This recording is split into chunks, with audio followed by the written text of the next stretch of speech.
días que ya vimos ayer, vamos a orar entonces para terminar y continuamos.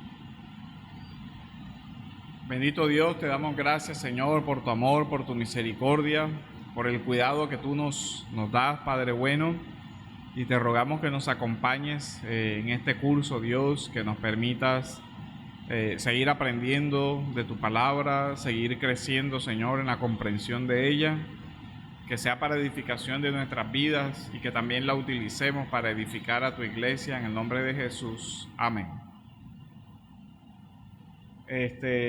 Vamos a pasar a la que sigue. Bueno, elementos. Bueno, esto ya lo vimos también, anoche vimos una parte. Ahora, bueno, básicamente aquí habíamos hecho una distinción, ¿cierto?, entre métodos y acercamientos. Hay varios acercamientos, en esto no nos vamos a detener tanto, solamente vamos a ir haciendo unas breves precisiones ahí. Hay acercamientos que se consideran basados en la tradición. El acercamiento canónico, por ejemplo. ¿Qué es la teoría del acercamiento canónico? Normalmente la exégesis venía trabajando sobre las secciones pequeñas, pero como partimos de que el texto en su totalidad es inspirado, toda la Biblia terminaría siendo un solo texto, entonces se interpreta con la regla del canon, con una regla más o menos que podríamos decir que la Biblia se interpreta a sí misma. Lo que aparece oscuro en una parte del texto puede aparecer con más claridad en otra parte del texto. También entonces ahí vemos que todo el canon para nosotros es referente de interpretación. También hay otro acercamiento desde la tradición, que son tradiciones diferentes a la que nosotros normalmente conocemos. En este caso, las tradiciones judías de interpretación. Es decir, aquí vemos el acercamiento a la interpretación del Antiguo Testamento o del Nuevo Testamento, teniendo en cuenta una tradición interpretativa diferente como es la rabínica. Los cuerpos, por ejemplo, de comentarios rabínicos sobre el Antiguo Testamento que ayudan a iluminar la comprensión del Nuevo. La literatura rabínica tiene una gran división entre los textos que se llaman la halajá, que son los textos de aplicación a la vida de la Torá, o incluso textos de aplicación jurídica, o sea, de legislación para comportamientos dentro del pueblo de Israel, y lo que se llama la Agadá, que es ya la enseñanza, digamos, moral, espiritual, alegórica, etcétera, etcétera. Entonces, hay un sinnúmero de textos de la tradición rabínica. Los principales son la Mishnah, ¿cierto?, que es la compilación jurídica del rabinismo del mundo antiguo, que es una composición que data entre el 200 antes de Cristo y el 200 después de Cristo. Hay un material exegético que se llaman los midrash, que son los comentarios, ¿cierto?, de los textos del Antiguo Testamento. Ahora, este acercamiento desde la tradición de la interpretación rabínica mayormente hace unos 50, 60 años se ha dado un resurgir de esa aplicación metodológica a la exégesis. Pero eso no es nuevo. Es decir, en la patrística nosotros vamos a ver cómo los padres leyeron mucho material de esos comentarios rabínicos y se apoyaron en eso para también trabajar la interpretación de ciertos textos. Hoy es, digamos, se han venido perdiendo como las prevenciones con ese tema, y se ha podido identificar la riqueza exegética que tiene ese comentario del mundo rabínico, sobre todo los comentarios antiguos del Antiguo Testamento y los comentarios que la literatura rabínica que rodea la composición del Nuevo Testamento. Incluso se arroja luz a partir de los textos del periodo intertestamentario también, porque puede ver que hay apocalipsis del periodo intertestamentario que ya tienen una simbología se convierte en una simbología común que va hasta el periodo del Nuevo Testamento, y en ese sentido vemos que Apocalipsis o el lenguaje apocalíptico del Nuevo Testamento usa una simbología común. Hoy estamos viendo este acercamiento resurgir incluso en autores, digamos, evangélicos. No sé si se han dado cuenta que, por ejemplo, el profesor Cale Bale, que tiene varios textos recientes, hay uno que ha sacado sobre el templo y la misión de la iglesia, hace muchas citas, muchos acercamientos a la interpretación de ciertos textos, usando como referencia la interpretación de rabinos, la interpretación de este material rabínico sobre esos temas.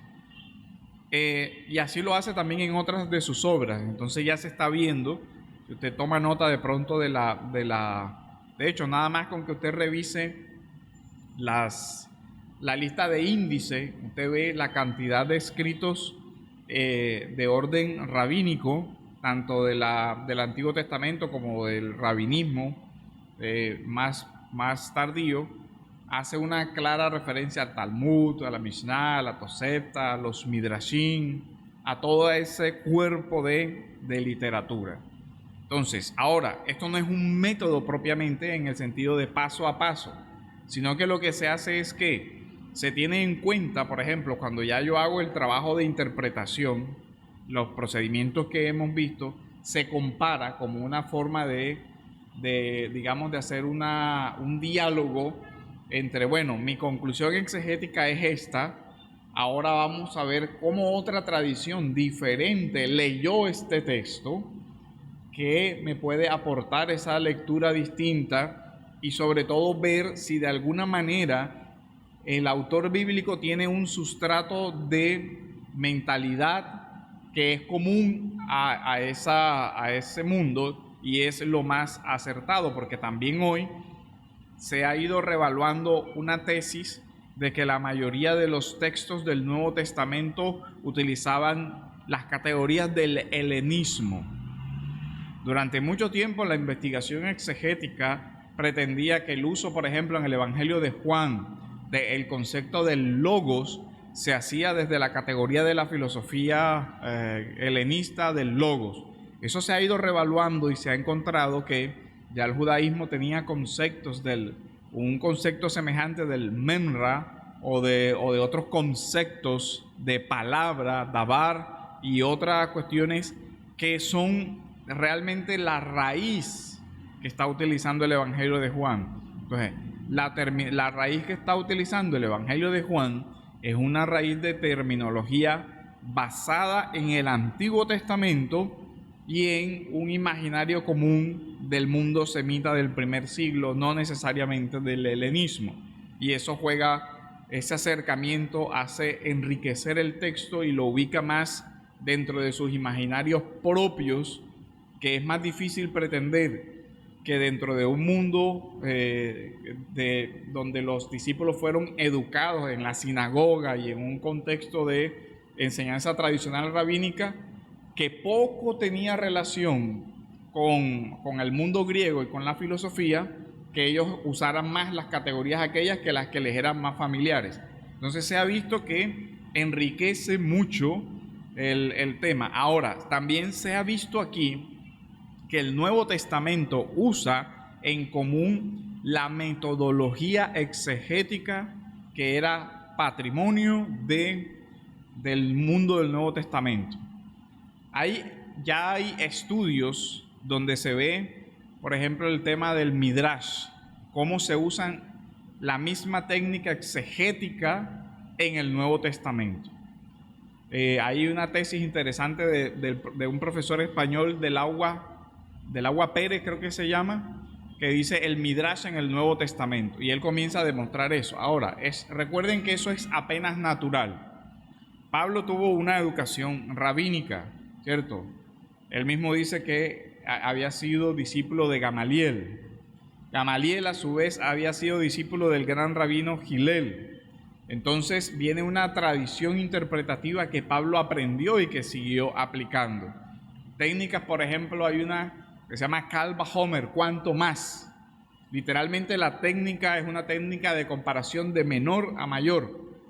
Si la sangre de los toros y los machos cabríos no puede, cuanto más la sangre de Cristo.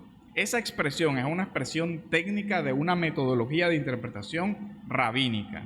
Y así hay muchísimos otros procedimientos exegéticos.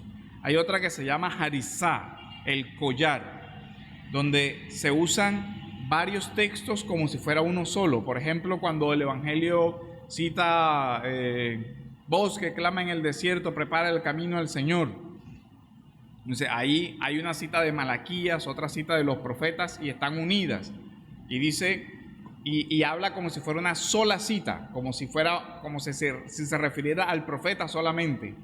Pero algunos que han querido encontrar en eso un error, una contradicción. Mira que aquí dice que es el profeta, pero realmente hay una parte de la cita en Éxodo, hay otra parte de la cita en tal parte, entonces el que citó se equivocó. No, el que citó utilizó una metodología que era común en su época y que se le permitía. Y que eso no generaba ningún problema para los que escuchaban, que estaban familiarizados con esa metodología de interpretación.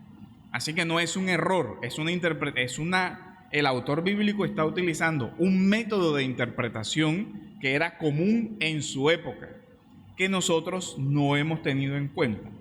Entonces, esta parte del acercamiento a la tradición judía de interpretación, sobre todo tiene un gran desarrollo por la escuela española.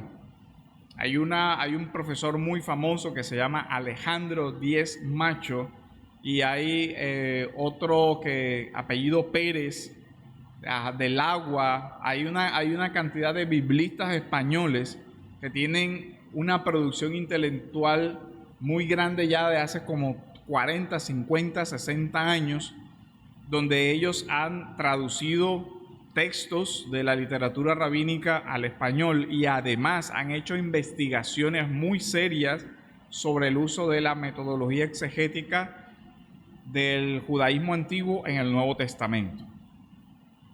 Y eso ha dado origen incluso a que hay una biblioteca que se llama Biblioteca de Literatura Talmúdica y Midrashica, donde ellos se han dedicado, por ejemplo, a rescatar los comentarios rabínicos de Cantares, a explicar el rabinismo del mundo antiguo, y ya la serie tiene como 40, 50 libros, algo así, de temas relacionados con la literatura talmúdica, midrashica, con la literatura rabínica y la interpretación de la Biblia.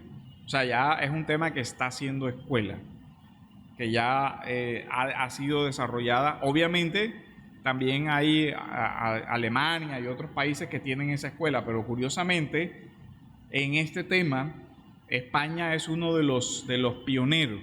Es decir, la mayoría de investigadores son autores españoles. Eso da la ventaja de que tenemos estas obras en nuestro idioma. Entonces nos es accesible. La historia de los efectos del texto es ya también un acercamiento desde la tradición, o sea, cómo el texto fue produciendo efectos en las comunidades de destino y entonces ahí se va teniendo esa parte en cuenta. Recordemos que todo texto tiene una intención pragmática, es decir, busca transmitir una acción. Cuando usted escribe para hacer algo, ya sea para informar algo, ya sea para lograr que alguien haga algo. Entonces hay un estudio que se encarga de decir, bueno, en las comunidades que recibieron estos documentos, cómo se transformaron o qué efecto tuvo sobre esas comunidades esta lectura. Entonces ese es un acercamiento también que se hace importante e interesante. El otro, hay acercamientos desde las ciencias humanas. Decimos, la exégesis está tomando elementos y ha entendido que el texto refleja, por ejemplo, condiciones sociales, políticas, ¿cierto? En lo que hablábamos de la inscripción de la cruz. Hay un elemento de sociología ahí importante porque hay un mundo romano, un mundo griego, un mundo judío en el contexto de la formación del Nuevo Testamento. Entonces son sociedades con valores, con ideas, con sistemas jurídicos, con sistemas de pensamiento diferentes. Entonces se ha visto la necesidad de investigar esa realidad humana que está como sustrato del texto. ¿Y por qué eso es importante? Por lo que hemos hablado de la encarnación de la Escritura, porque la Escritura es en la historia. Entonces se investigan los elementos de la sociología. También otro acercamiento que está cobrando mucha fuerza, y aquí hay unos aportes importantes también de un autor que se llama Bruce Malina. Malina Bruce tiene una obra que se llama Antropología Cultural del Nuevo Testamento. O sea, él hace una obra donde expresa la antropología de la cultura mediterránea, cómo se refleja en la Biblia, y tiene otro texto que es los evangelios sinópticos a la luz del mundo mediterráneo. Entonces también hace un acercamiento desde la antropología cultural. Y tiene varias obras donde su línea de investigación es esta, es decir, él trabaja la exégesis bíblica, sobre todo Malina trabaja con el tema del método histórico crítico, pero además complementa eso con las investigaciones de antropología cultural. No tenemos todo el tiempo, como cada uno de estos acercamientos tiene sus presupuestos, su metodología, toda esa parte, simplemente es como para que ustedes tengan el panorama de cómo es el mundo de la exégesis hoy. O sea, un exegeta, además de sus conocimientos propios de la metodología, por lo general practica acercamientos. Entonces, por ejemplo, esa escuela española de la que yo les hablo, iniciada con el profesor Díez Macho, son biblistas, es decir, se dedican a la exégesis bíblica, pero además de la metodología, se especializan en la literatura rabínica para hacer la comparación. Entonces, no solamente utilizan las metodologías, los acercamientos. Entonces, por ejemplo, muy probablemente un biblista de esta escuela no solamente va a tener la competencia en la exégesis, en la metodología que él, o el área de la metodología en la que él se enfoca, sino que además también tiene competencias en la antropología cultural para poder leer el mundo del judaísmo, por ejemplo. Entonces, él haría una investigación, miren cómo se va seccionando. Sociológico, tengo el mundo romano, el mundo griego, el mundo judío. Voy a especializarme en la sociología del mundo hebreo, ¿cierto? La estructura sociológica, la historia social del mundo, por ejemplo, del mundo del Antiguo Testamento o del mundo del Nuevo Testamento.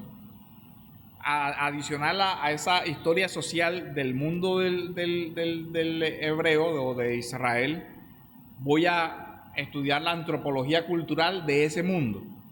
¿Ya ven? Entonces miren las competencias que van asociando, de tal manera que son campos de estudio amplios. La exégesis hoy es un abanico muy grande. Ahora, hay otra cosa también, y es que se han integrado a la labor de la exégesis los estudios psicológicos o psicoanalíticos. ¿Por qué? Ahora, ellos dicen, pero es que el autor humano tiene una psicología y el receptor también tiene una psicología. Vamos a ver cómo se observa la dimensión mental y psicológica de los autores y los receptores por ejemplo, en el Nuevo Testamento. La mente de Pablo, vamos a estudiar la psicología, hacer una reconstrucción de la mente de Pablo, el pensamiento de Pablo, a partir de lo que se refleja en sus escritos. Son acercamientos. Ya miren que son acercamientos desde las ciencias humanas. Ahora, todos estos acercamientos podrían hacer aportes y de hecho han hecho aportes valiosos, pero también todo acercamiento de esta naturaleza tiene sus riesgos, ¿cierto? Todo acercamiento tiene sus peligros, que se conviertan en ciertos sesgos en la mente del intérprete. Y de hoy viene acá el tema de los imaginarios, de la neutralidad y todo eso, porque si yo, por ejemplo, soy un psicólogo de determinada escuela de psicología, póngale usted, yo soy de la escuela de la logoterapia o soy de la escuela de Sigmund Freud, esa escuela entonces me va a orientar en cómo voy a interpretar ciertos eventos. Entonces también, así como puede llegar a ser aportes, puede también representar peligros. Todos los acercamientos desde las ciencias humanas tienen sus peligros, todo esto tiene sus luces y sus sombras, ¿cierto? Sobre todo que el creyente tiene que tener, por eso los presupuestos que trabajamos, ¿cierto? Siempre claros. Es palabra de Dios, no solamente la psiquis humana. Es un autor humano, sí, tiene una psiquis humana, listo, pero también esa psiquis es elevada por la obra del Espíritu Santo en la mente. Entonces, no solamente es la psiquis humana la que yo voy a estudiar para decir, lo dijo porque tal cosa psicológica, sino que lo dice también desde ese mundo de la psicología humana, porque la inspiración no anula la humanidad del autor. ¿Ya ven? No anula sus recuerdos, no anula sus experiencias, no anula nada de eso. Pero hay que ver que el texto no es solo la experiencia del autor determinado, sino la iluminación del Espíritu Santo. Entonces ya ahí hay un límite al que obviamente ninguna ciencia humana puede llegar. Entonces no se puede caer en la tentación de explicar todo, por ejemplo, mira, es que la antropología cultural te puede explicar todo y no necesitas tener en cuenta una idea de que el Espíritu Santo tal cosa. Entonces eso ya es un reduccionismo, eso ya es un mecanicismo, ya eso es quitar un plano de la Escritura para reducirlo a un plano sociológico, a un plano meramente humano. Entonces todas estas metodologías tienen esas dificultades. Se ha enriquecido la exégesis con esos acercamientos, pero también ha generado peligros. Y ahora vamos a ver otros acercamientos todavía más cuestionables. Acercamientos, estos se llaman, los anteriores eran acercamientos por las ciencias humanas, ahora son acercamientos contextuales. ¿Qué pasa aquí?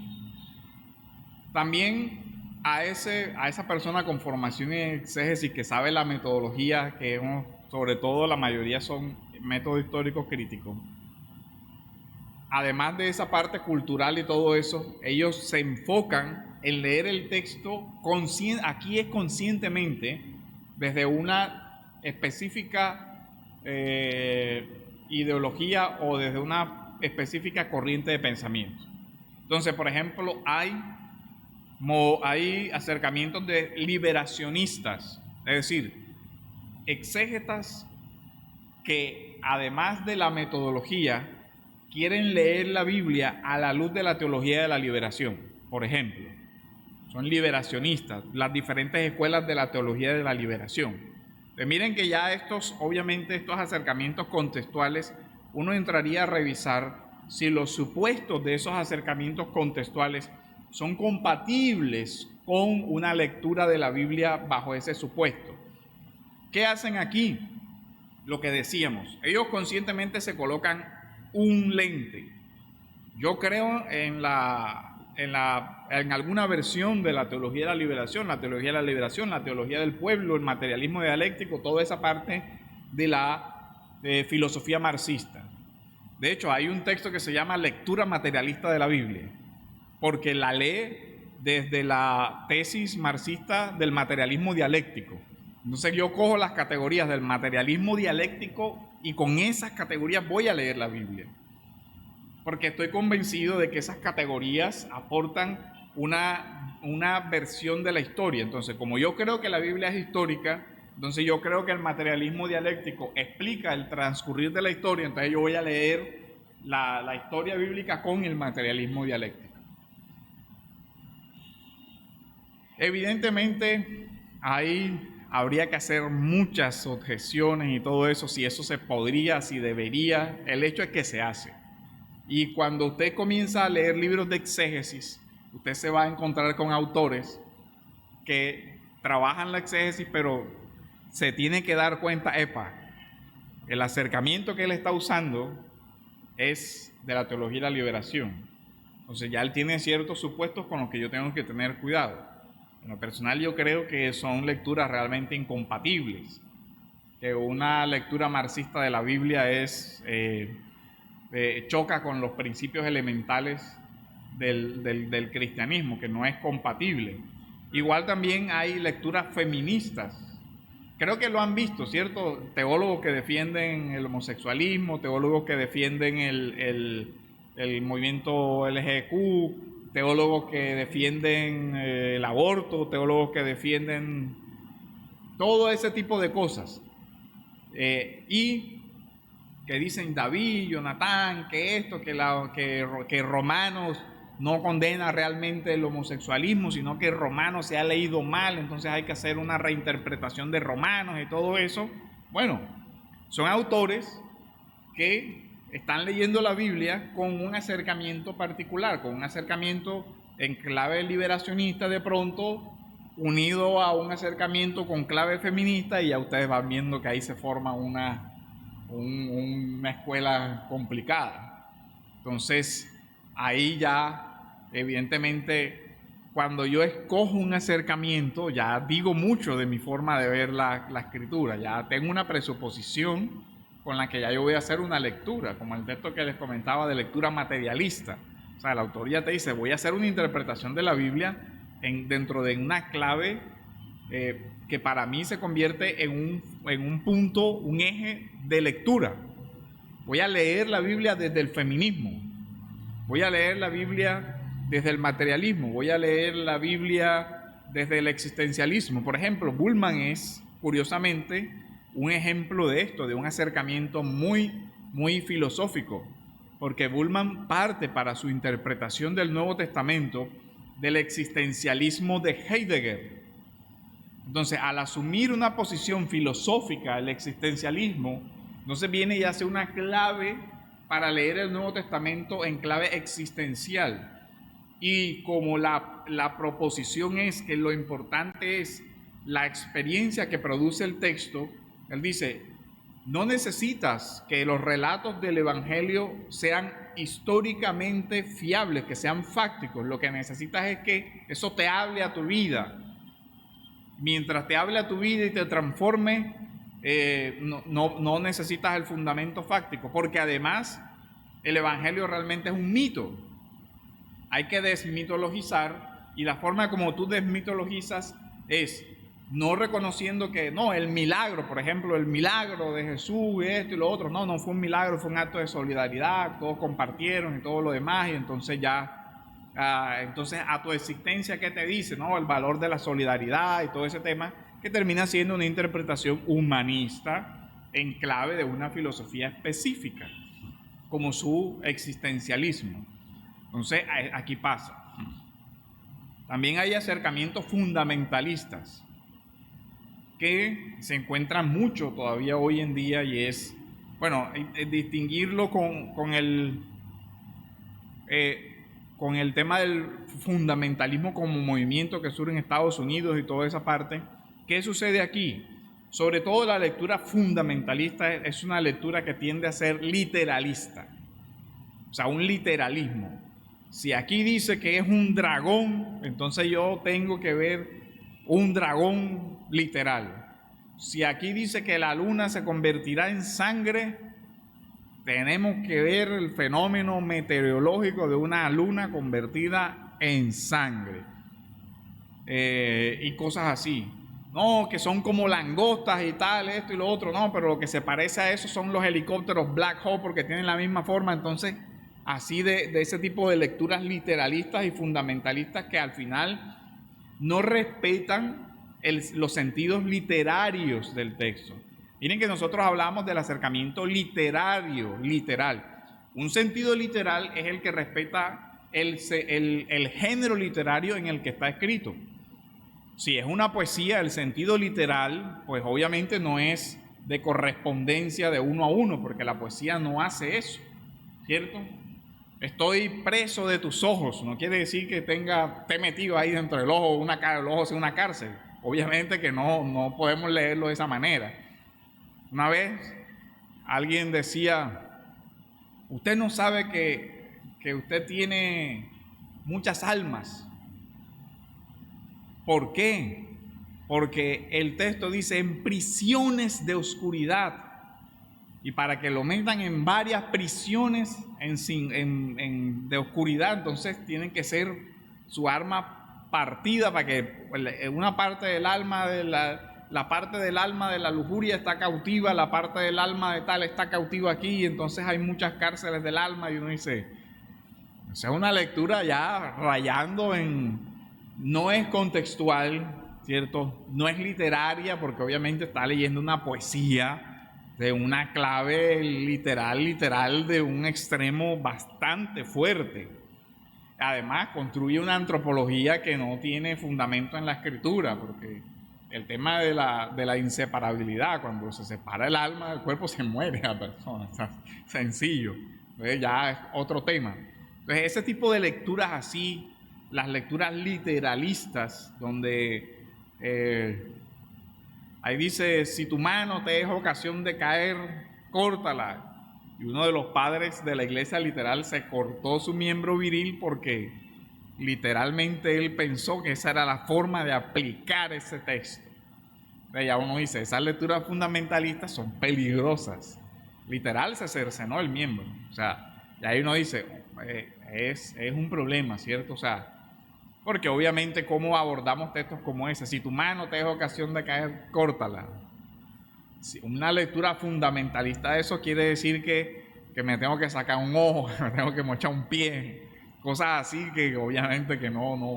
Entonces esa lectura literalista es problemática, porque es una lectura plana. No es una lectura que lee el género, que dice, ojo, que esto es una parábola, esto es una comparación, esto es esto, y el resultado de la interpretación de esto te arroja esto, no ese tema de lecturas literalistas. Y miren que se consiguen muchas lecturas literalistas, muchísimas lecturas fundamentalistas aquí en esa parte, que básicamente no tienen en cuenta la formación literaria del texto, la dimensión humana del texto. No, eso es palabra de Dios, y si Dios dice móchate la mano, tienes que mocharte la mano. Se acabó. Entonces, obviamente eso es no conocer, ¿cierto?, las estructuras, no conocer toda esa parte, y es peligroso. La siguiente. Bueno, aquí vemos el tema el esquema del conocimiento. El intérprete, ¿qué hace? Nosotros reconocemos que hay una realidad externa. Hay una silla ahí. La silla es independiente de mí, es aparte, existe realmente fuera de la mente. Y el conocimiento no es que yo me meta la silla en la cabeza literalmente, sino que yo hago una aprehensión de eso, hago una conceptualización de la silla y me hago una representación en la mente. Es decir, en el ejemplo, hay un árbol afuera y yo tengo un concepto de árbol en mi mente. Yo aprendí en la medida en que me relacioné con lo de afuera. Hay una relación de conocimiento. Es decir, hay una concordancia o correspondencia. ¿Qué es la verdad? La teoría clásica de la verdad es la adecuación de la inteligencia o del entendimiento a la realidad, adecuatio. Es la teoría clásica. ¿Qué quiere decir? Que conozco cuando la imagen que yo me hago en mi mente corresponde con la que está afuera. Ahí hay esa correspondencia. Ahora los sentidos pueden engañarme y puedo caer en un error. Resulta que yo soy daltónico. Entonces yo veo la silla amarilla, la silla verde, como sea. Entonces, ¿por qué? Porque tengo un problema de sentidos que me hace que yo haga una representación inadecuada. Cosas de esa naturaleza pueden pasar. Todo ser humano puede llegar a tener errores, ¿cierto?, dentro de la percepción. pero los errores de la percepción precisamente deben ser corregidos, no considerados como válidos. Si yo digo, esa silla es verde, todos ustedes me van a decir, oiga, profesor, perdón, pero la silla es blanca. No, ¿cómo así que blanca? Es verde. Ahí hay dos afirmaciones, ¿cierto?, sobre un mismo punto que son diferentes. Entonces la solución sería, bueno, para usted es verde y para mí es blanca, dejémoslo así. Dice, no, esa no es una forma de solucionar, que es la propuesta del relativismo. La forma es, oiga, vamos a revisarle la vista. Usted puede que tenga un problema de visión y no se ha dado cuenta. Dice, sí señor, usted es daltónico, la silla es blanca y usted está viendo mal, ¿cierto? Poniendo un caso ya muy básico, cosas así. El intérprete también hace esto, hace una representación mental del sentido del texto, pero ¿cómo sabe que su representación no es errónea? Entonces tienen que verificarlo. Entonces las formas de verificación, una de las formas de verificación es, oye, mira cómo han interpretado otros el texto, a ver qué, y contrasta. Mira el consenso de la tradición y contrasta. Mira que las tradiciones rabínicas dijeron esto, ¿por qué lo dijeron? Contrasta. Entonces tú vas, digamos, puliendo ese sentido. Entonces ahí vemos que el conocimiento es cuando el sujeto aprende o hace correctamente la representación en su mente de algo que va a conocer. ¿Ok? Entonces eso es importante para el tema de la exégesis correcta. Los sentidos de la escritura. Aquí vamos entrando a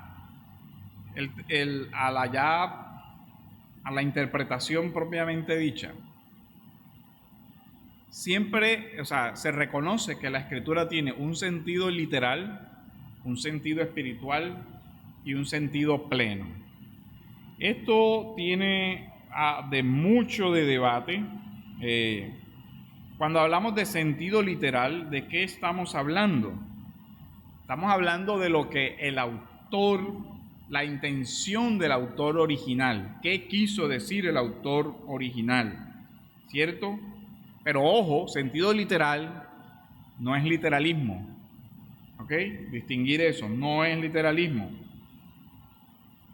Es sentido literal entendido desde el sentido literario que tenga el texto en concreto. No se trata del literalismo. El sentido literal es el que el autor humano quiere expresar y que ha sido iluminado por el Espíritu Santo, porque recuerden que nunca podemos dividir, ¿cierto? Pero cuando Pablo escribe a Timoteo, le escribe con una intención, un objetivo de autoría humana. Dentro de géneros literarios antiguos, una carta en una estructura, digamos, de la retórica grecorromana, de la introducción, esto y lo otro, o con elementos de retórica semítica en su interior. Un ejemplo, cuando la Biblia dice, ceñid los lomos. Entonces, una interpretación literalista, ¿cuál sería? Arréglese el vestido, que se usaba, ¿cierto? Cuando dice Éxodo, ceñid vuestro vestido, se refería a que usaban los vestidos largos, se levantaban la túnica y se colocaban la correa, ¿no? El cinturón, de tal manera que podían moverse con ligereza.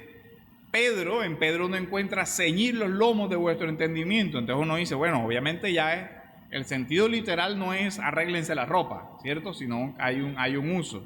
En Lucas también, por ejemplo, tened ceñida la cintura.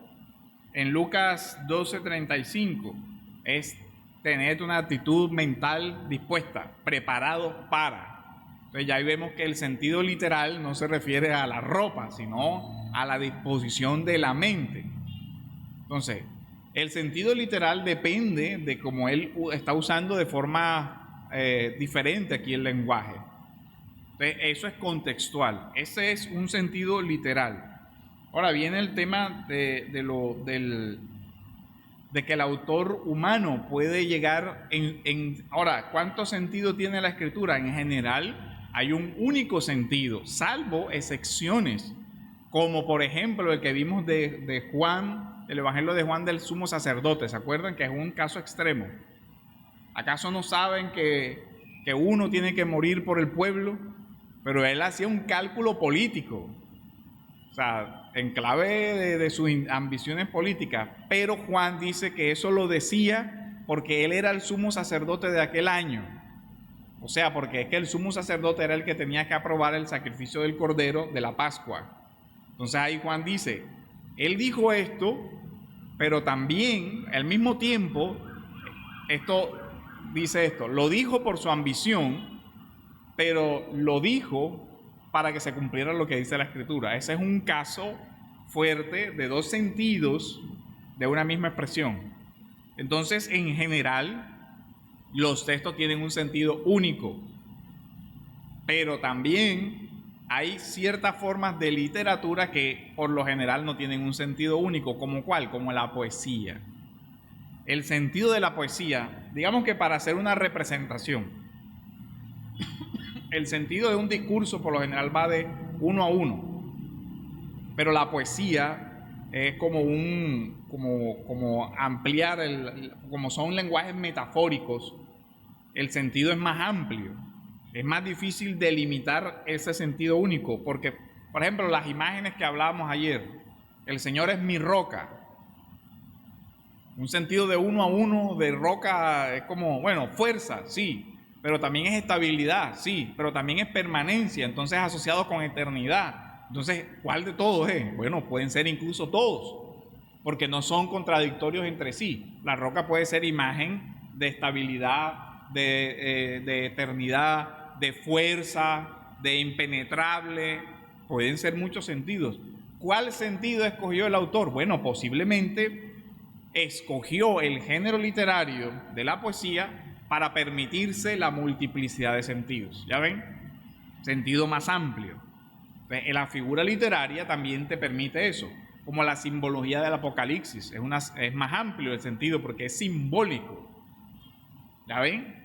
Entonces ahí hay que tener cuidado. Ahora, el sentido espiritual, normalmente se habla de que hay una dimensión espiritual del texto que sobre todo se ve en la forma como se hace la lectura del primer pacto en clave del evento de la cristología. Por ejemplo, tu trono será para siempre, le dice el profeta a David.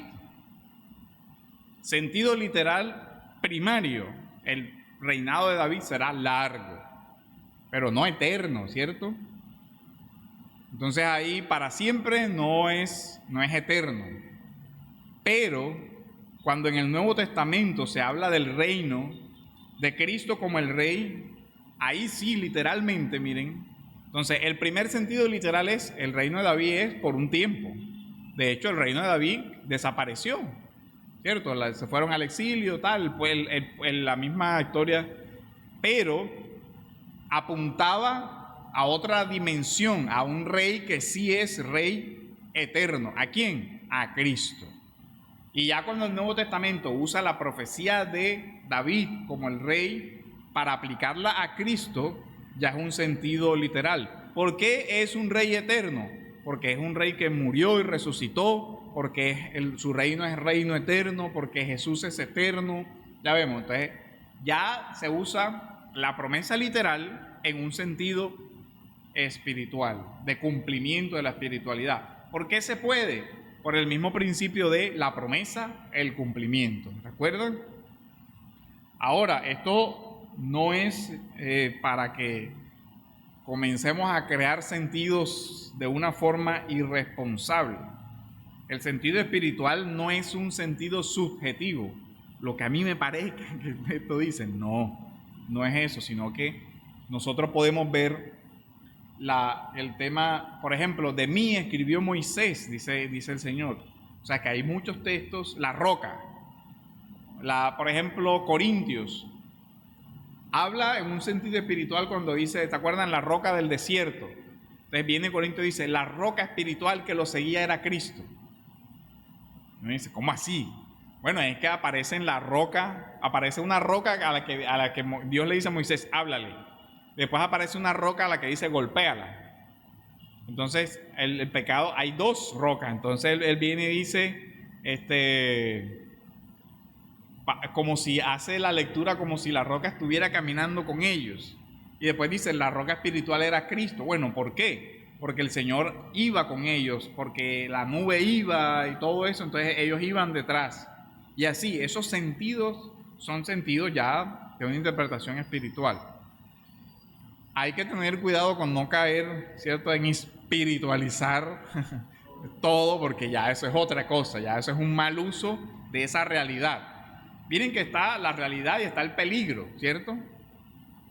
Cuando hablamos de sentido literal, peligro, literalismo. Cuando hablamos de sentido espiritual, peligro, el subjetivismo de no, eso significa todo, no. El sentido espiritual está delimitado, sobre todo delimitado por la obra y la persona de Cristo. ¿Ya ven? Entonces, por lo general ese sentido es cristológico y no hay que comenzar a espiritualizar cualquier cosa. Por lo general también ahí hay formas literarias como la tipología y toda esa parte.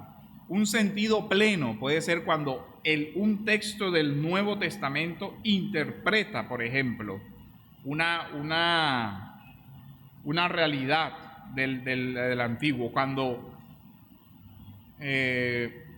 el Nuevo Testamento interpreta un texto, ahí hay un sentido pleno.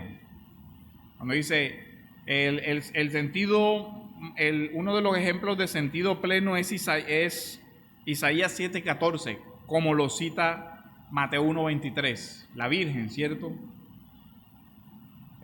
La palabra es el almat o pártenos.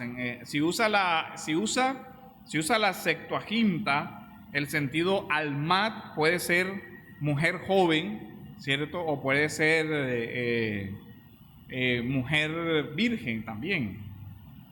Pero cuando se usa pártenos, usando la Septuaginta, mujer virgen, ya el autor te dice, y la virgen concebirá. Te hizo una interpretación de Isaías que ya uno dice, esa interpretación es inspirada. Ya yo no lo puedo interpretar porque alguien, y de hecho se da el tema del debate. No, que en hebreo almat es una palabra que significa muchas cosas, puede significar muchacha joven, muchacha virgen, o incluso simplemente mujer mayor, tal, esto y lo otro. Y dice, sí, pero aquí hay otro texto que te interpretó ese texto y la interpretación es inspirada. Y entonces ya es un sentido pleno de que ese texto apuntaba a Cristo. Ahora, apuntaba también a la promesa de que alguien en esa época, de una señal profética, ya en el sentido literal contextual, porque el profeta dice, y nacerá, y esto y lo otro. Ok, algún cumplimiento histórico tuvo que haber tenido esa promesa, pero cuando ya la escritura lo usa refiriéndose a la promesa definitiva que es Cristo. Entonces, Cristo es el sentido pleno de ese texto. ¿Sí ven? Ahí quedó claro la distinción. Ok. Las escuelas de exégesis, Antioquía y Alejandría. Aquí hay un debate larguísimo aquí. La escuela de Antioquía se identifica históricamente como muy cercana a un literalismo, a una lectura muy literal histórica, o sea, a un sentido literal histórico, amarrado al sentido único del autor humano, mientras que Alejandría se asocia con la alegoría, con un sentido más amplio. Ahora, estas escuelas se complementan. Aquí voy a comentar eso desde esta obra que se llama Interpretando la Escritura con la Gran Tradición, recuperando el espíritu de la exégesis premoderna, de Craig Carter, sobre el tema de los sentidos. Craig Carter hace referencia a un artículo que escribe Brevald Shields, que es un biblista que tiene una obra muy importante que se llama La Teología del Antiguo y del Nuevo Testamento, y él hace este comentario. Chill señala que los antiguos intentos de pintar a Orígenes como un cuasinóstico que leía irresponsablemente significados extraños en el texto de la Escritura han sido muy revisados en las últimas décadas. Señala que también se han reconsiderado los tratamientos anteriores de los alejandrinos como alegoristas fantasiosos. ¿Por qué? Porque usaban la alegoría para interpretar, el método alegórico. Y desde Antioquía se criticaba eso. Ustedes salen con una interpretación extraña, o sea, salen con una cosa que el sentido obvio del texto no lo dice. Pero porque en Alejandría se decía, es que el texto tiene una dimensión que excede los elementos temporales, porque estamos hablando de una dimensión eterna, de un plan eterno, todo lo demás.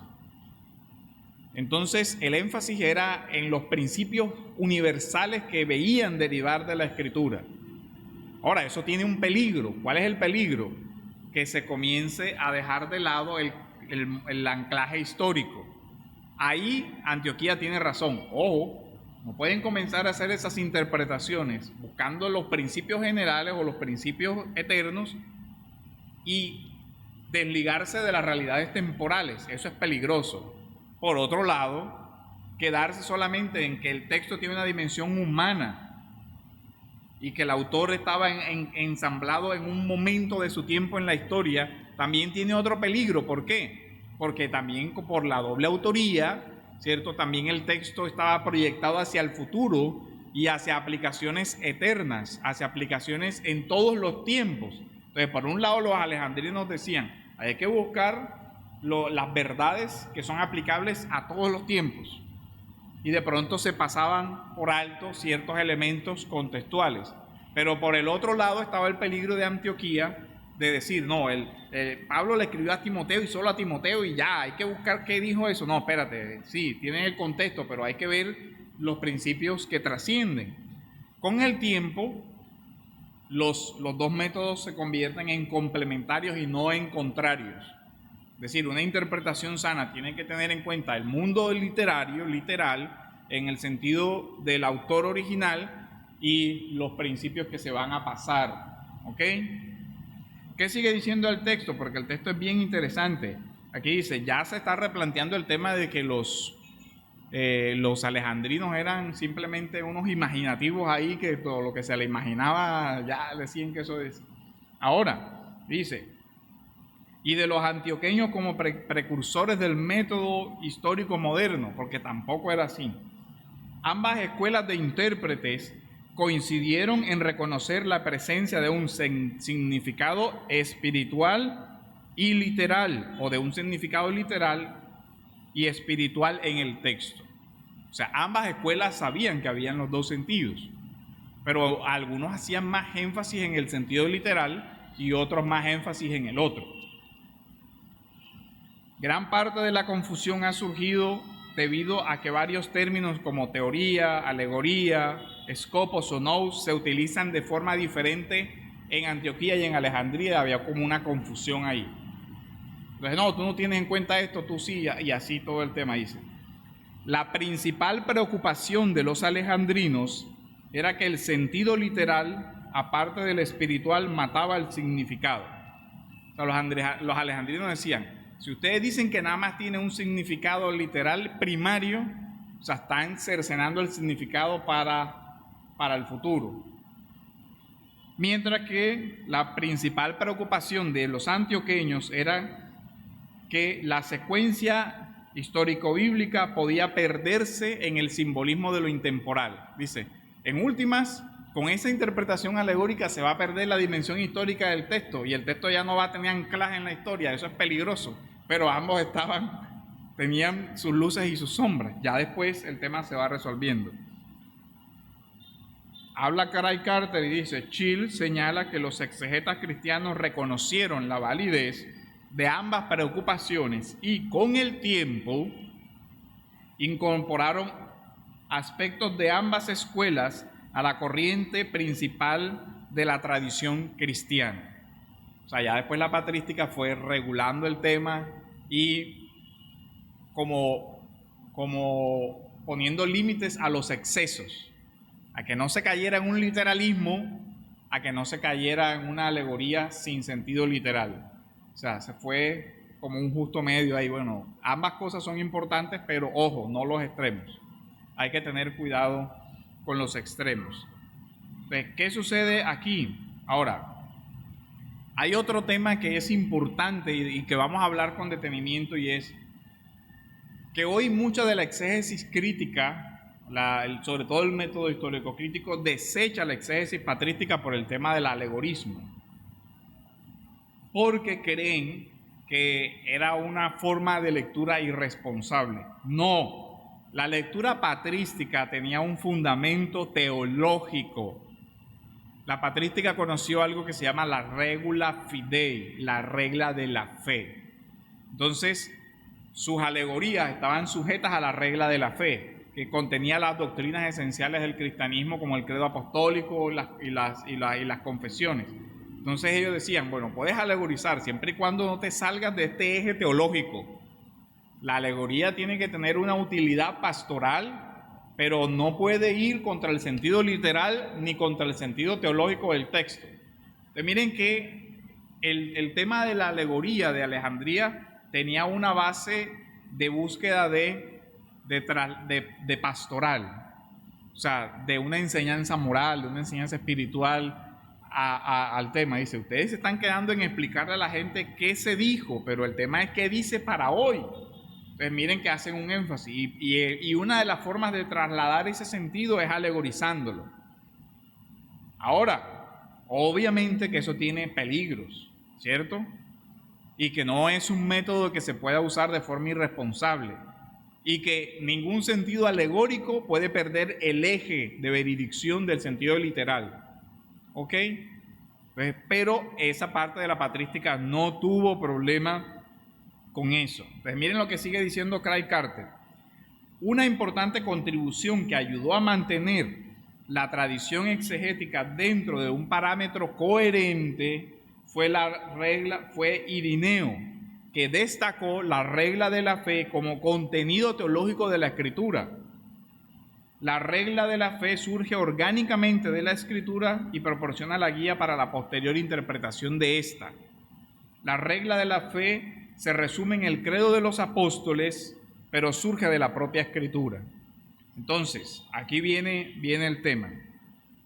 Después viene el tema es que la tradición cristiana se construye, y aquí vuelvo a citar a Craig Carter, dice, lo principal que hay que ver aquí es que la conexión entre el sentido literal o espiritual ampliado debe conservarse y que el sentido literal debe controlar siempre y limitar cualquier sentido adicional. Es decir, cualquier aplicación espiritual o alegórica debe ser limitada o estar dentro del marco de la tradición de la iglesia. Así es como se usaba el tema de esto. El texto también hace una claridad también de cómo mucho de lo que es del debate también que surge en la Reforma por otro problema de la interpretación patrística, que es, vamos a pasar al otro tema. ¿Cuánto tiempo queda de esta parte?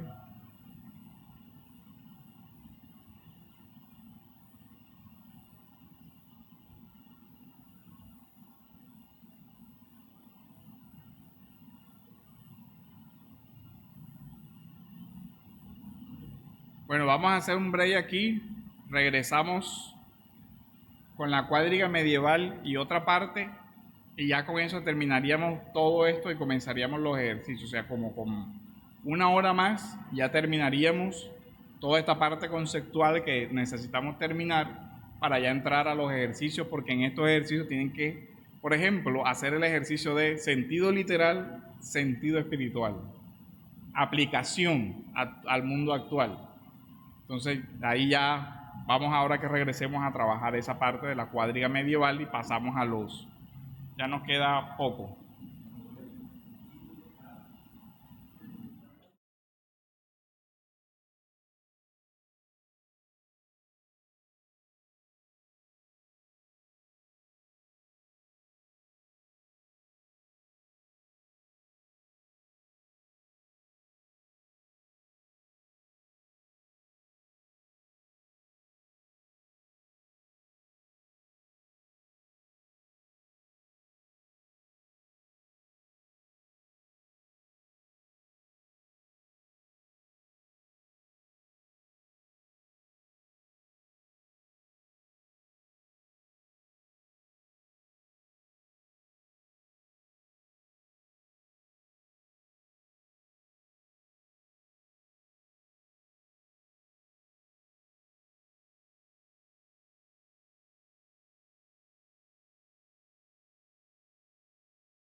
las escuelas de Alejandría y Antioquía.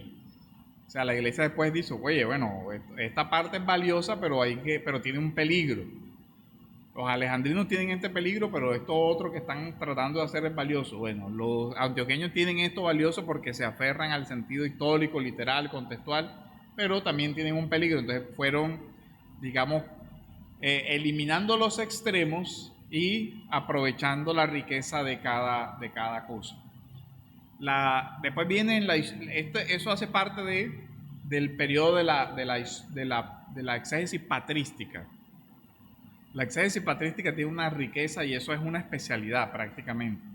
Las ciencias patrísticas son un estudio extensísimo de toda esa parte. La exégesis patrística hasta la Edad Media, miren que aquí estamos patrística siglo hasta el quinto, pero se sigue hasta la Edad Media y el método que se utilizó principalmente era lo que se llamaba la cuadriga medieval. O sea, 4 sentidos. Entonces, un primer sentido tenía que ver con la historia, que describe los eventos que se trata, es decir, la intención original del que está escribiendo, o sentido literal, ¿cierto? Ese sentido literal. El sentido literal que es histórico, que tiene que ver con lo que en latín se llama intentio autoris, la intención del autor. Entonces, esa primera parte es la intención original del autor, de qué está escribiendo el autor. Y ese sería el primer sentido, que sería el literal de aquí. Ahora, ¿qué hacía la cuadriga medieval? La cuadriga medieval anclaba su significado en el primer sentido literal. Pero a partir del como si fuera una casa de varios pisos, ¿cierto? Primer piso, sentido literal. Luego ellos dicen, ok, ya sabemos qué quiere decir el autor original al receptor original.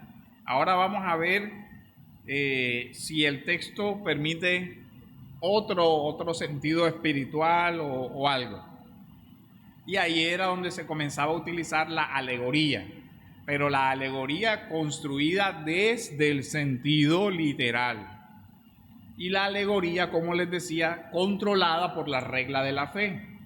Entonces no era una alegoría del todo arbitraria, no era que lo que a mí se me ocurriera, sino que ya tenía un cierto control, o tenía más bien 2 controles, el control del sentido literal y el control de la regla de fe, que es como un control dogmático, un control teológico. Ojo que ninguna alegoría puede ir contra una doctrina esencial, por ponerle hoy el tema. Entonces ahí viene el otro, la tropología, ya más hacia el sentido moral del texto. ¿Qué es lo bueno que el texto quiere que el hombre haga? O sea, ¿cómo aplicamos eso a las virtudes? Porque la ética clásica era una ética de la virtud, las virtudes cardinales y teologales, ¿cómo se aplica? Y ahí entonces ellos llegaban al tema de la conducta, los principios de vida, los principios de conducta. Y después a la analogía o ya a la dimensión propiamente más espiritual, que incluso ya tenía una dimensión escatológica, o sea, hacia la esperanza cristiana y toda esa parte. Entonces miren cómo la exégesis patrística tenía esa riqueza. Ahora, normalmente se cree que la exégesis patrística, por ese tema del método alegórico, era irresponsable o cualquier otra cosa, pero hay que entender esa función. Ahora, cuando llega la reforma hace mucho énfasis en el sentido único del texto y hace mucho énfasis en el sentido literal del texto. Y viene la discusión de si la cuadriga es válida o no es válida, y por lo general se desecha. O sea, hay como una ruptura ahí. Hay autores modernos que están regresando a la exégesis patrística y están diciendo, bueno, no es que la exégesis patrística realmente rompa el sentido único, porque incluso ellos entendían el sentido literal y espiritual, y también en el tema, lo que hace, por ejemplo, Craig Carter tiene la tesis de que Calvino lo que hace no es desconocer esa doble sentido, sino que va a colocar dentro del sentido literal el mismo sentido espiritual, y viene ahí todo un debate de todo ese tema. Pero en general la Reforma se aparta de esa construcción así. En la otra diapositiva. Entonces les decía, la regla de fe tiene de ahí sale el tema de los símbolos en Oriente y en Occidente, sobre todo el símbolo de los apóstoles. ¿Esto por qué es importante? Bueno, porque la regula fidei tiene que ver entonces con ese conjunto de verdades esenciales del cristianismo. Entonces, ninguna interpretación patrística podía salirse de ahí. Por eso les insisto, la idea de que la patrística era una exégesis como abierta, en el sentido de que podía alegorizar y llegar a la conclusión que fuera, no. Ahora, como todo, sí existieron personas que hicieron unas interpretaciones fantasiosas y cosas así como hoy. Es una interpretación que tiene mucho peligro. Ahora, sí, claro. Pero mire algo. Dentro de nuestro contexto, por ejemplo, dentro de un contexto de la Reforma, si yo tengo como claves hermenéuticas la tradición de la Reforma, es decir, yo respeto el credo apostólico, Nicea, Calcedonia, Atanasio, los credos primitivos, y tengo un marco de confesionalidad doctrinal, para yo hacer una aplicación alegórica de un texto, yo tengo que respetar ese marco de confesionalidad. O sea, que una alegoría que yo vaya a utilizar no puede salirse de ese marco de doctrina, ¿cierto? Entonces no es un tema arbitrario en su total extensión. Ahora, si una persona no tiene ese marco y usa ese método alegórico, peligrosísimo, porque no tiene el control. O sea, no tiene el control, porque acá la patrística tenía el control del primer sentido, el literario, y el control teológico. O sea, tenía dos controles. Entonces ahí jugaba la alegoría, la alegorización. La iglesia actual, primero tiene un problema: no maneja la construcción del sentido literal, es decir, no tiene la formación para aprender el sentido literal. Y el método que usan es la alegorización, y una alegorización subjetiva, sin teología. Imagínense, obviamente en ese escenario la alegoría es un tema peligroso, porque no tiene ningún filtro de control. Lo que a mí se me ocurrió que dice el texto, lo que yo soñé, y entonces el texto quiere decir tal cosa, ya listo. O sea, eso es una alegorización obviamente sin control. Nadie la puede controlar. Ya, mientras que la alegoría patrística sí tenía controles. ¿Por qué? Porque ya la comunidad también sabía, oye, no, es que Jesús es un ángel. No, porque el credo apostólico dice que se encarnó. Pues cualquiera regulaba. No puedes decir eso porque mira, ¿ves? Tienes una regla aquí. O sea, como esa. Y recuerden, por ejemplo, que las confesiones eran bautismales. Es decir, había la catequesis. Cualquier persona que iba a entrar a la iglesia recibía la catequesis. ¿Y qué era la catequesis? Le enseñaban las confesiones, el credo apostólico, y le enseñaban los elementos esenciales de la fe, que eran como esas confesiones son precisamente los resúmenes de la fe. Toda persona conocía el resumen de la fe. Entonces, cuando ella escuchaba alguna alegorización o alguna cosa que se salía del resumen de la fe, dice, oye, pero ven acá, eso no fue lo que a mí me enseñaron cuando me bautizaron. Eso está raro. Tenía una educación. Obviamente, nuestro contexto está muy lejos de eso, Tenemos una mayoría de personas en nuestras iglesias que no tienen una formación básica en la doctrina esencial y tenemos púlpitos que no enseñan a leer la Biblia. Porque miren, aunque usted no haga un curso de exégesis, si la persona que predica diariamente, que predica domingo a domingo, hace una buena exégesis, usted va aprendiendo. Ah, mira, se dio cuenta de esto. Oye, mira que me señaló que el verbo tal cosa. Ah, hay que prestarle atención a los verbos. Ah, que mire que el complemento aquí, que Pablo, tal. Ah, que habló de que Corinto, pero Corinto era una ciudad, no sé qué, y entonces por eso, como Pablo habla de Corinto, dice tal cosa. Ah, hay que saber algo de historia para yo contextualizar. Va aprendiendo. O sea, va en lo que va escuchando cómo el otro interpreta, se va dando cuenta. Ah, hay que tener en cuenta esto. Cuando hace la precisión, mire que dése cuenta que él está en pasado. Ah, tengo que tener en cuenta la estructura de los verbos, si está en futuro, pasado, presente, si está en presente continuo, no sé qué. Ah, ok, eso ya. Y la iglesia se va educando. Pero si quien está aquí al frente no hace nada de eso, sino que se para, Dios me habló y me dijo que tal, usted tiene un campeón interior y hay que salir adelante y Dios es más grande que su problema y su problema no sé qué y su problema no sé qué cuándo. Y comienza a inventar historias y comienza a alegorizar las historias, porque entonces ahí sí, gravísimo. Y entonces David, las piedras son tal cosa y cada piedra es un problema diferente y el gigante es los problemas. Obviamente no hay usted no pudo percibir cómo llegó él a esas conclusiones. Simplemente pasó de la lectura a la alegoría. Leyó y después inventó sin ningún tipo de control. Entonces, ¿qué control puede tener ese método? Ninguno. Porque la alegoría es enteramente subjetiva y diferente a la alegoría patrística. Entonces, ¿cuál es el tema? No comparemos la alegoría patrística con la irresponsabilidad de hoy, porque de ahí surgen las prevenciones, ¿cierto?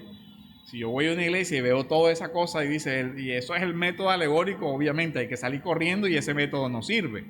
Eso hay que satanizarlo porque eso es la locura. Pero no era así en el mundo patrístico, claro. Allá también se cometieron excesos. Sí, allá también se cometieron excesos. Hubo padres que lo usaron muy bien y teológicamente, sí, y hubo otros que no tanto, también. O sea, como en todas las etapas de la historia de la humanidad, todo método ha sido bien utilizado y mal utilizado también. Entonces hay que tener mucho cuidado con eso. La otra diapositiva vamos a encontrar lo que se reconocía como la regla de fe.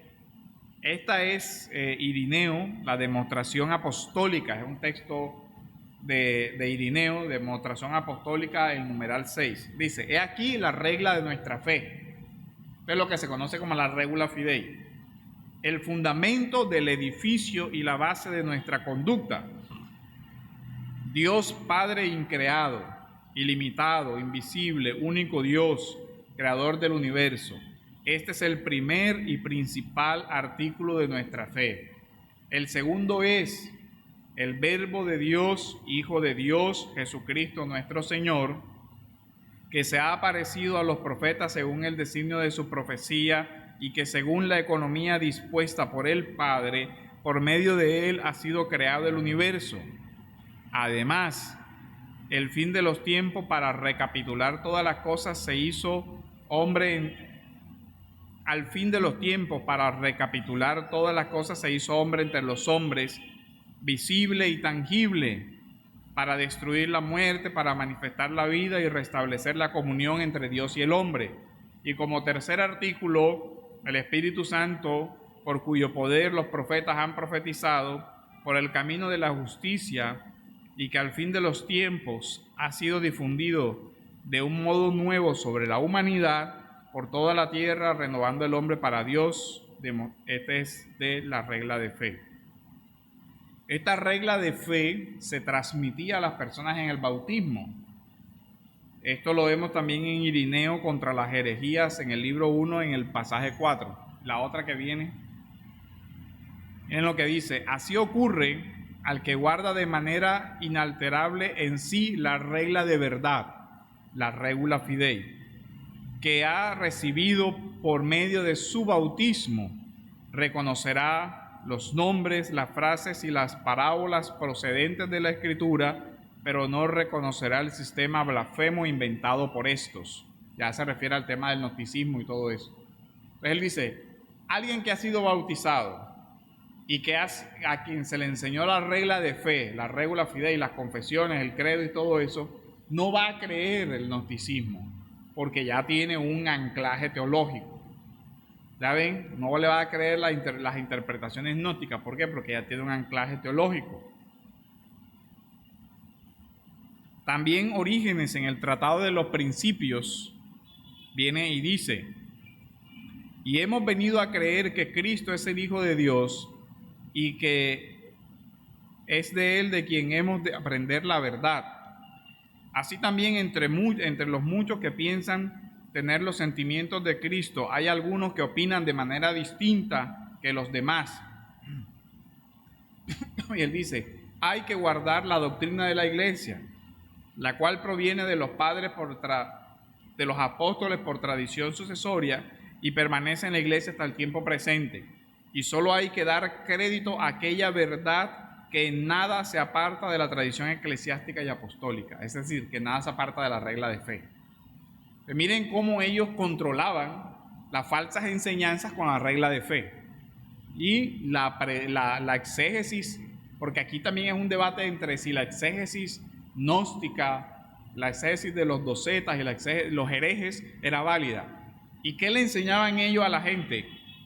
Un criterio exegético, un criterio teológico de exégesis es la regla de fe. Si ellos vienen a enseñarle algo que sale de la regla de fe, no lo crean. Pero eso aplicaba internamente. Si alguien alegorizaba de alguna manera que rompía la regla de fe, ya usted sabe que esa alegoría es inadecuada. Es decir, era una alegoría controlada. No era una alegoría que se ponían a decir lo que sea, no. Era una alegoría controlada. Hoy, lastimosamente, tenemos una alegorización que no tiene control de nada en las iglesias, sin fundamento y sin nada, y obviamente que eso sí es un problema serio. Pero no se pueden trasladar el desorden que hoy tenemos allá, porque aquí había por lo menos formas de controlar.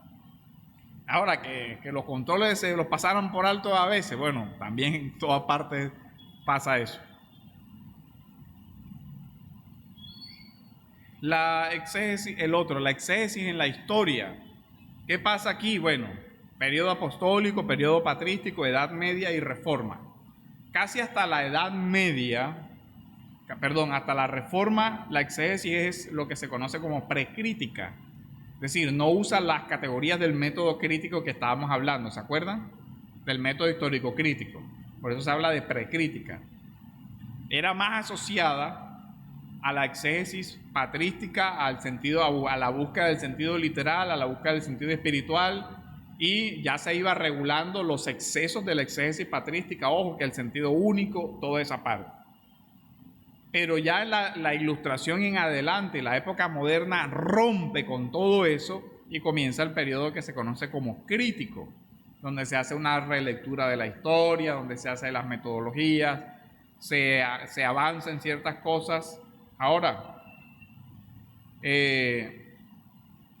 ahí viene el tema de que tampoco se puede decir que no se aportó nada en el periodo crítico, porque por ejemplo los desarrollos de las ciencias en literatura, la hermenéutica filosófica hizo ciertos aportes que complementan toda esa parte, pero también vemos que tiene unos, como lo vimos ya, unos supuestos intelectuales, unos presupuestos filosóficos ya muy alejados, ¿cierto?, del cristianismo. Entonces, tiene ya peligros muy grandes. El otro, ese es, obviamente, miren, cada periodo da para un curso, porque aquí la exégesis de la Reforma, eso da para un curso, la exégesis de la Edad Media, eso da para un curso, pero es como para que tengan el panorama. Ahora, el mundo de la interpretación. Estos son los elementos, digamos, esenciales para la interpretación. El autor original, ¿cierto? Conocer el mundo del autor original, los imaginarios culturales, el lenguaje de esa época, eso es esencial para un intérprete. Y lo venimos diciendo y es importante. ¿Por qué? Por la dimensión humana del texto, por la dimensión encarnada del texto. La inspiración no anula la mente del autor del texto, no anula su pasado, no anula sus vivencias, no anula sus emociones, no anula nada de eso. Las eleva, es decir, le permite transmitir por medio de ellas la verdad revelada, pero sin error. Ahí viene la inspiración. Hablamos entonces de una verdadera doble autoría, una autoría divina y una autoría humana. Por lo tanto, el intérprete tiene que tener en cuenta que el texto al que se enfrenta es un texto inspirado. Eso marca una diferencia muy grande. Marca una diferencia muy grande porque ya estoy hablando de un texto sagrado, al que no puede dársele cualquier tipo de lectura. Y evidentemente, como es un texto inspirado, ya vemos la obra del Espíritu Santo en el texto, pero también la obra del Espíritu Santo que continúa en el lector para iluminar el texto, lo que veíamos con el Salmo, ¿se acuerda? Abre mis ojos para que yo vea las maravillas de tu ley. Entonces ya también esa parte. El receptor original. El receptor original está en el mismo horizonte cultural del autor, pero nosotros estamos fuera de ese mundo. Eso es un problema, porque el mundo en el que nosotros estamos es diferente al del autor original y eso nos implica que tenemos que conscientemente conocer nuestras precomprensiones, pero también ir a conocer las precomprensiones de ellos y después ir allá a ese mundo y después volver, ¿cierto?, a nuestro presente y extraer esas verdades que devienen de ese mundo. ¿Qué elementos deben tenerse en cuenta? Aquí hay, esta es una imagen de Scott Duvall que me parece muy representativa. Él dice, la interpretación es un viaje al pasado y un regreso al presente. ¿Qué hay que hacer? Allá ven el mundo de las palmeritas y todo eso, el mundo de un mundo antiguo, con una vestimenta antigua, y hay un río que lo separa. ¿Qué río lo separa? Bueno, tienen una cultura diferente, un sistema económico, político, un sistema de valores, una filosofía de vida distinta, una cultura con todo lo que eso implica diferente a la que tenemos hoy. Un lenguaje diferente. Estamos hablando de un texto que originalmente fue escrito en hebreo, en arameo, en griego, y que las traducciones incluso de la Biblia son en latín y todo lo demás, toda la historia de una diferencia de lenguaje. La diferencia de lenguaje también crea una diferencia de mentalidad, porque el lenguaje nos predispone a cierta forma de pensar, de razonar, nos estructura, ¿cierto? Entonces esa parte es importante. Hay una distancia temporal. ¿Por qué? Porque hay un autor que escribió hace 1000 años, 2000 años, 3000 años, 1000 años antes de Cristo, otro que en la época de Cristo. O sea, ahí, miren, la distancia mínima son 2000 años. ¿Por qué? Porque es hasta el Nuevo Testamento, que es siglo I, años 70 hasta el primer siglo. Una distancia de tiempo mínimo de 1900 y más años. Y si vamos hacia atrás, ¿cierto? A Isaías, a Jeremías, más todavía es larga la distancia temporal. Entonces, eso hay que tenerlo en cuenta, porque eso tiene muchos efectos sobre la interpretación. La situación en la que se presenta, las situaciones en la vida de lo que estaba sucediendo.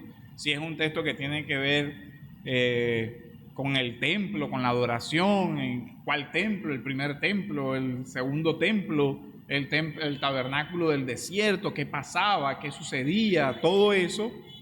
Y hay otro elemento ya importante que hablábamos de la unidad de la escritura, ¿recuerdan? El pacto, en qué pacto se encuentra el texto, si es en el primer pacto, si es en el nuevo pacto. Entonces hay una regla hermenéutica dependiendo esa parte de la teología pactual también, porque eso también va a marcar la forma como nos acercamos al texto. Entonces, ¿qué sucede ahí? El recorrido entonces interpretativo es complejo. Luego que hacemos esa vuelta al pasado, viene la labor hermenéutica. ¿Cómo traduzco eso al tiempo presente? Entonces es, ¿cómo hago un puente desde ese mundo antiguo a este mundo presente? Pero un puente que respete el sentido del texto, pero que logre trasladar también el texto al mundo de hoy, a cómo se vive hoy, porque yo no puedo pretender adoptar, por ejemplo, como fidelidad al texto de la Biblia, vestirme como se vestían en el siglo I, comer como comían en el siglo I, en fin, porque eso no es el tema. Entonces, pero ¿cómo trasladamos eso válidamente a hoy? ¿Ya? Eso hace parte de eso. Entonces, ¿cómo se derivan principios de la escritura? Por ejemplo, el no matarás. Uno dice, bueno, no matarás. ¿Qué busca proteger ahí? Uno dice, busca proteger la vida. Entonces, desde ese sentido, por ejemplo, yo puedo extenderlo al aborto. Y alguien dirá, pero es que, ¿cómo así? Dice, claro, porque el no busca proteger la vida y la vida en su totalidad. Y ya uno puede ir derivando principios de eso, derivando principios para la vida de hoy. Ya eso también tiene una influencia sobre la ética, ¿cierto? Cómo se va a trasladar el sentido de un texto para convertirse en orientador de la actuación de alguien en este tiempo presente. Entonces ahí viene, ese es el reto del intérprete. Entonces ahora en los ejercicios vamos a tener en cuenta esta parte. Vamos a hacer el tema de la interpretación, bueno, y extraiga por lo menos 1 o 2 principios de aplicación a hoy. ¿Cómo se hace? ¿Ok? Una guía. Pasos de recorrido. Esto también está en el libro de Scott Duvall, que se lo recomiendo, que es el de hermenéutica. Dice, paso 1, entender el texto en el pueblo de los receptores bíblicos. ¿Qué significó el texto de Josué para Josué, para los que lo recibieron en esa época? ¿Qué significó para la audiencia original? Es la primera pregunta. ¿Qué significa para la audiencia original? Medir la anchura del río a cruzar, la que vimos anteriormente. ¿En qué tiempo? ¿En qué cultura? ¿En qué idioma? ¿En qué pacto? ¿Cierto? ¿Qué es lo diferente? ¿Qué es lo diferente entre los receptores bíblicos o el receptor primario y yo? ¿Qué me separa de él? ¿Cuánto tiempo? ¿Dónde vivía? No, vivía en Mesopotamia, vivía acá, vivía allá. Yo vivo en Barranquilla, siglo XXI. ¿Qué cultura tengo? ¿Qué costumbres tengo? Esa cultura, ¿qué costumbre tenía? A identificar eso. Después de que se hace la verificación de ese sentido primario, entonces ahí sí, bueno, ¿cómo? ¿Qué teología hay ahí? ¿Qué principios de vida hay ahí? ¿Qué dice sobre Dios de forma atemporal? ¿Qué dice sobre Dios para todos los tiempos? ¿Qué dice del hombre para todos los tiempos? Entonces ya vienen a qué extraigo la teología de ahí para aplicar a la vida de hoy. Entender el texto en nuestro pueblo, ya viene la aplicación, ¿cierto?, contemporánea. ¿Cómo deberíamos aplicar los cristianos el principio teológico que aprendí por el método a nuestra vida actual, a las cuestiones, a las preguntas la clonación, ¿cierto? La inseminación artificial. Usted no va a conseguir un versículo que diga no clonarás. Eso no aparece. ¿Cómo hago? Entonces, pero la Biblia no dice nada sobre eso. Bueno, ¿qué dice la Biblia sobre la imagen y semejanza? ¿Qué dice la Biblia sobre esto? Voy extrayendo principios y digo, bueno, listo, mira, los principios a aplicar son estos, entonces se permite, no se permite, en fin, traemos y solucionamos esos problemas de hoy con esa parte. ¿Cómo se usa el Internet? Obviamente que no va a encontrar en el decálogo de Moisés, no usarás el Internet de tal fecha, tal hora, de tal... Pero sí encontramos redimiendo bien el tiempo, tal, esto, bueno, mira, el tiempo, la mayordomía, el control, el trabajo, esto, lo otro, todo eso, tenemos unos principios para el uso de esa herramienta tecnológica hoy. Pero usted no va a encontrar, no use Internet. Ya ve, principios para las preguntas de hoy. ¿Me es lícito hacer un préstamo bancario para el carro? Usted no encuentra eso ahí resuelto, ¿no? Mayordomía, principios de mayordomía, el dinero, el ahorro, esto, lo otro, todo eso ya son las preguntas de hoy. La exégesis también la hermenéutica tiene que ver con eso, ya trasladarle sentido a la dimensión actual. Ese es un reto, o sea, eso es difícil, porque hay que también ponderar principios.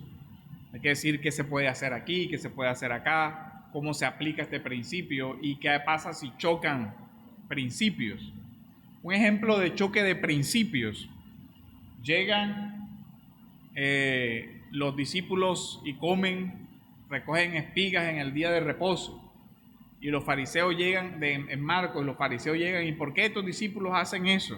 Dicen, ustedes no recuerdan lo que hizo David cuando sus hombres tenían hambre y entraron al templo y se comieron los panes de la proposición que solo pueden comer los sacerdotes.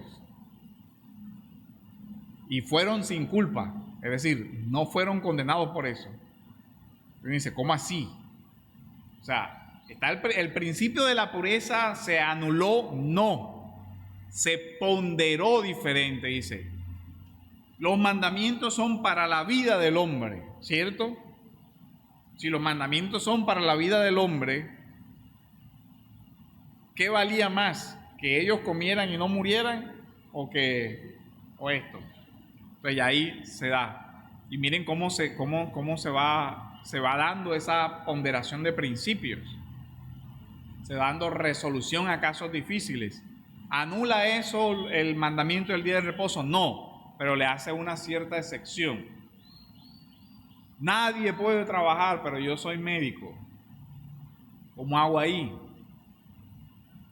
Viene alguien muriéndose, no, yo estoy en mi día de reposo. Muérete, tienes que morirte otro día y la gente no puede enfermarse los domingos porque se fregó. No, ¿cierto? Hay situaciones en la vida. Tema, por ejemplo, de la guerra, todo eso. Bueno, yo participo, no participo. ¿Qué es? ¿Esto es lícito? ¿No es lícito? ¿Qué hago? ¿Me puedo defender si alguien me asalta? Ahí dice que no matará, sí, pero no matará, pero también le dice al otro, y si entonces, ¿cómo es el tema ahí? ¿Me defiendo o no me defiendo? Todo eso se hace ya ponderando principios y aplicándolo a la vida concreta. Ya vemos, no es fácil, o sea, eso requiere cierta pasos. Entonces,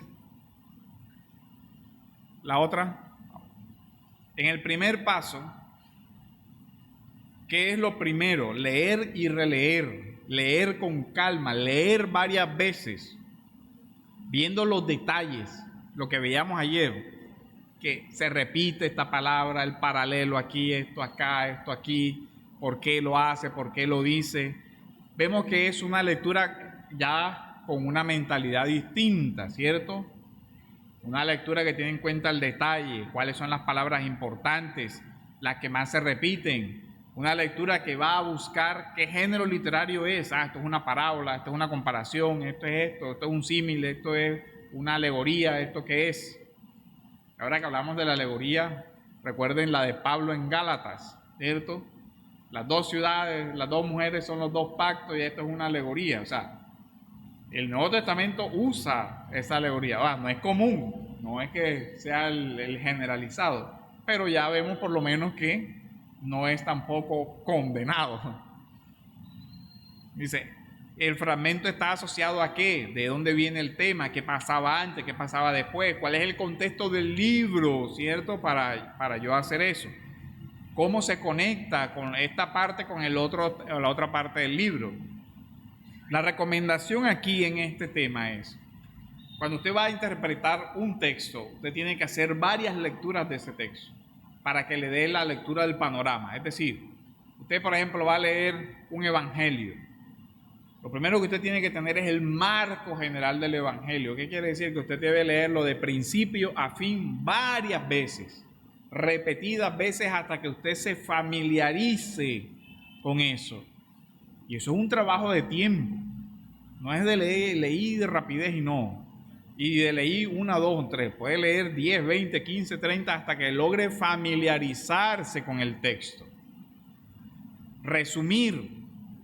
Que usted pueda llegar, cuando se familiarizó usted con el texto, cuando usted pueda llegar a resumir, a tener en su mente la estructura. El texto habla de esto, el tema central es este, y ya lo identifiqué. En este primer paso siempre se formulan los verbos en pasado. Pablo dijo a Timoteo esto, ¿cierto?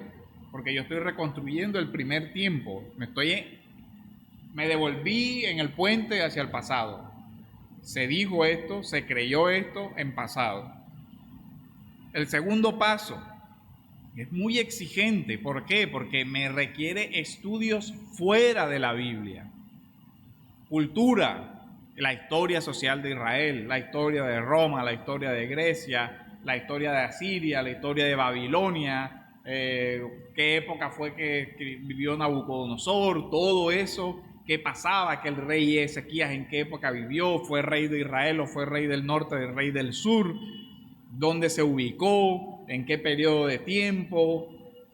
Ahí ya vienen exigencias de afuera, de conocer. ¿Por qué? Porque eso no está en el texto bíblico. ¿Por qué? Porque el autor original le escribía a alguien que vivía en su misma situación y que sabía el contexto de su mundo.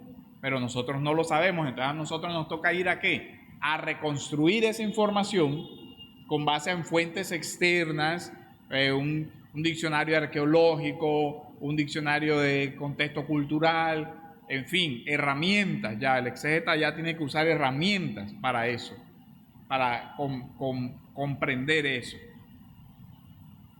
Debería manejar algo del idioma original en el que se escribió el texto para tener eso, o por lo menos tener eso en cuenta y usar herramientas. La palabra griega aquí es esta. Bueno, voy a consultar un diccionario de griego, voy a ver cómo se hace el acercamiento a este idioma, porque también tengo que tener en cuenta eso.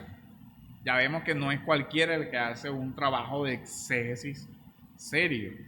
Por lo menos utilizar las herramientas básicas, una concordancia que me ayude a identificar la palabra en griego y por lo menos tener el marco de significación ahí. ¿En qué pacto se vivió? ¿Cuáles eran las ideas teológicas?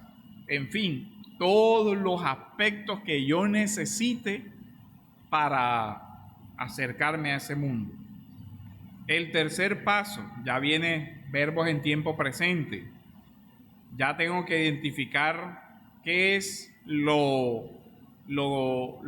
el principio que está ahí para tratar ya después en el otro paso de actualizar ese principio y aplicarlo a tiempo presente. Yo tengo que saber entonces las similitudes. Bueno, acá la enfermedad, el salmista habla de la enfermedad. Bueno, todavía nosotros nos enfermamos. ¿Cómo afrontó David la enfermedad? ¿Cómo la podemos afrontar nosotros? ¿Qué actitud? No, yo me puedo amargar frente a la enfermedad, pero David dice que debemos orar. Pues, ¿cómo enfrento esto hoy? Está esa parte. ¿Ya ven? Eso debe estar armonizado con toda la teología de la Biblia, con la analogía de la fe. Y por eso el último paso es la aplicación. Esa aplicación no puede desconocer los primeros pasos. Es decir, toda aplicación, así sea una aplicación alegórica, no puede volarse al sentido literal. Recuerden, porque estamos amarrados al sentido literal. ¿Ya ven? Y no puede ser descontextualizada. Tienen que tratar de contextualizar también, explicar la contextualización del pasaje para después trasladarlo al tiempo presente. Entonces, el otro. Entonces, paso 1, entender el texto en su contexto, ¿cierto?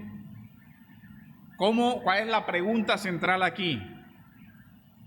¿Qué significó el texto para los receptores bíblicos? Esa es la pregunta que me va a orientar. ¿Qué significó para el que la recibió? El segundo paso es, ¿cuál es la distancia entre el autor original y yo, que soy el lector actual del texto? ¿Qué nos separa? Yo tengo que ser consciente de eso. ¿Qué me separa? Identificar los principios que obtengo de la interpretación, identificar nuestro contexto y cómo esos principios pueden resolver preguntas de nuestra vida hoy. Ahí puedo hacer analogía de eventos. Mira, este evento también pasó así, ahora acá también vivimos esto, toda esa parte, pero ojo, siempre como resultado de ese proceso de interpretación. Entonces, con esta parte terminamos todo lo que tiene que ver con la base teórica, con la base de teoría. En la tarde, ¿qué vamos a hacer? Vamos a asignar unos textos y a cada texto usted va a hacer el procedimiento correspondiente. Yo le voy a dar el texto y usted va a decir, esto es una narrativa. Entonces, ¿cuál tengo que usar? Análisis narrativo, ¿cierto? Y va haciendo el ejercicio. Esto es una poesía, esto es semítico, bueno, ¿cómo voy a interpretar esto? Y vamos a hacer ese recorrido. ¿Cierto? Primer paso, segundo paso, tal, hasta el final usted va a extraer aplicaciones al tiempo presente, para que no sea simplemente una exégesis histórica, sino que también vaya aprendiendo a cómo traer ese principio. Después, cuando usted terminó eso, mire, cuando usted hizo ese trabajo, después viene otro trabajo diferente que es la homilética. ¿Cómo presento esto ahora? ¿Cómo armo una retórica ya, un trabajo retórico hacia afuera? Ahora, ¿cómo hago una introducción de esto? ¿Cómo explico esto? ¿Cómo justifico esta interpretación para que me entiendan de dónde la saqué? Porque obviamente usted no le va a repetir el procedimiento en el sermón.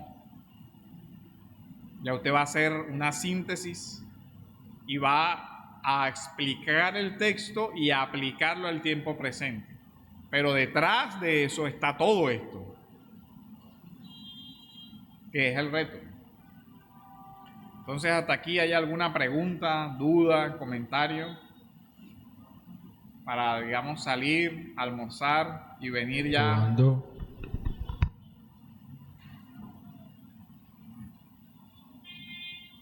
¿Hay alguna pregunta de todo esto?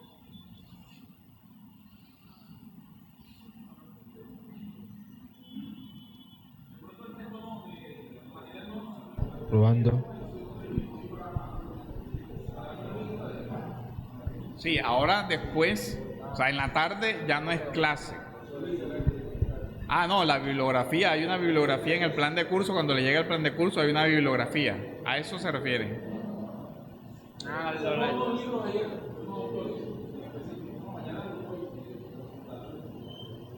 No, en el plan de curso ahí está la referencia de los libros recomendados. Entonces ahí los van a tener. Y hay otros en digital que les voy a enviar para que ustedes también los puedan leer. Pero el ejercicio de la tarde ya es el verso.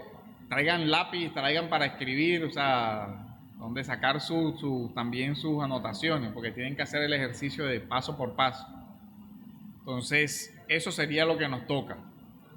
Entonces, descansen, reposen ahí la mente para que vengan con la disposición de de hacer toda la parte de los ejercicios. Bueno, hermanos, que el Señor nos ayude a perseverar y a ver